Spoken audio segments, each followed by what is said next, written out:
Tatlong bagong armas na gagamitin ni Coach Tim sa Ginebra sa mas mahabang minuto. Kaaabangan ito. At mukhang may malaking pagbabago si Coach Tim sa player ng Ginebra. At Jericho Cruz in Jeddah kasama ng Gilas Pilipinas spotted.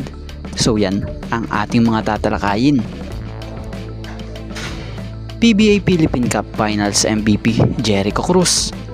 After ng panandaliang celebrations, biglang shift agad ng kanyang presensya at katawan para sa basketball national team ng Guam.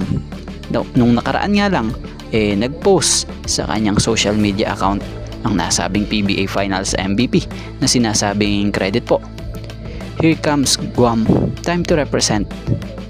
So itong ang Guam ang tinuturing ni Jericho Cruz na siyang second home na niya dahil dito nga rin sila nanirahan noon.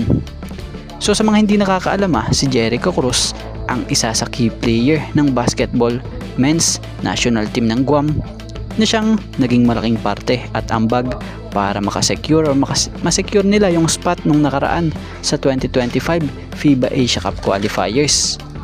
So this week nga, maglalaro na din ang team ng Guam with Jericho Cruz na siyang atin ding kababayan na siyang nakabracket nga po sa Group B na kung saan makakalaban ang Japan, Syria at Iran. At speaking of Jericho Cruz, eto na nga, nagkita na si Jericho Cruz at Team Gilas sa Jeddah at sa isang video footage nga ni Ginebra Boys Ball Ballers, kapansin-pansing kasama si Jericho Cruz ng Gilas National Team kumain sa labas. So credit po dito sa Ginebra Boys Ball Ballers. So nakakatuwa lang dahil magkalaban man sila sa FIBA pero outside the court, magkakaibigan pa rin sila. At dito tayo sa tatlong player na inaasahang kasama sa mabibigyan ni Coach Tim ng more minutes of playing time.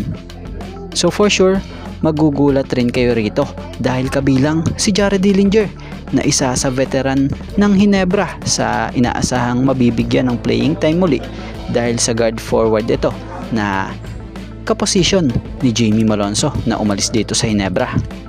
So si Jared Dillinger nga ay sobrang napakaraming experience na rin ito sa basketball na siyang nakapagbibigay boost or makapagbibigay boost din sa Ginebra, lalo na ngayong nawala din ang isang veteran pa ng Ginebra na si L.A. Tenorio.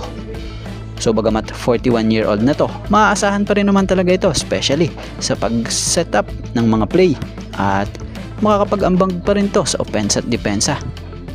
May taas itong 6'4". Yung pangalawa, si Von Pesomal. Nung kamakailan nga lang, nalagay siya Razor Blues. Pero dahil sa nabanggit nga ni Coach Tim nang magbigay ito ng hint na siyang bibigyan ng more minutes, goods din ito kung ganun dahil sa aasahan ang matutulis na tong opensa. Bukod dito, si Ralph din.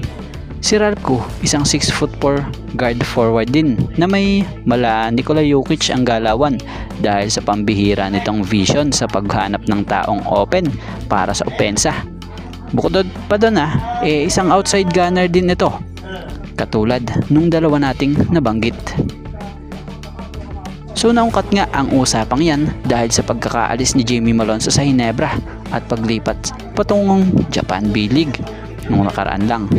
So chance na nila ito para makapagpasikat muli at makakuha ng more minutes pa na playing time kung tuloy-tuloy nila itong mapagpaiigi pa ang nasabing chance nila. So yun.